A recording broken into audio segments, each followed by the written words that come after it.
Welcome, students of this beautiful island. We're talking about the exam of 2025, as you can see in the corner where my finger is pointing at over here.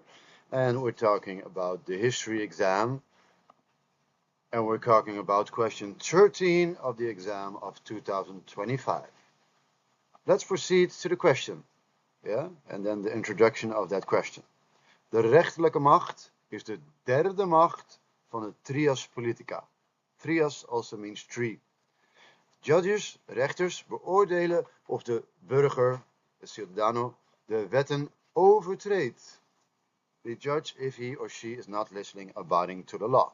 Geef aan welke twee factoren, which two factors, guarantee, welke twee factoren garanderen dat rechters hun taak zo goed mogelijk kunnen uitvoeren.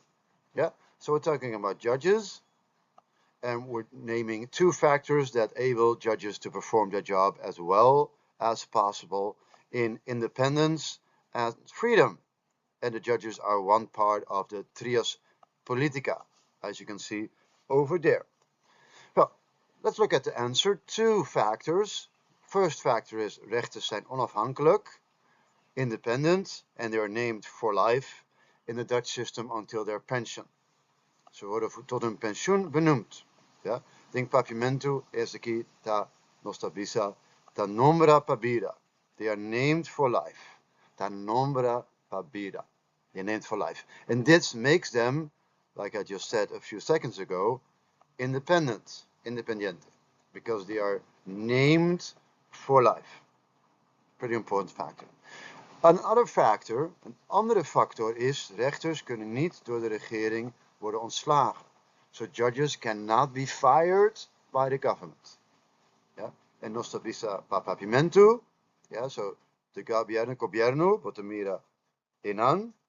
You see the government over there, and the judges cannot be fired by the gobierno. They cannot be fired by government. Papimentu no está visa no por vordiquita for el trabajo pa gobierno. No por vordiquita for el trabajo pa gobierno, because we have the separation of powers, so the government doesn't say what the people, the judges, have to do.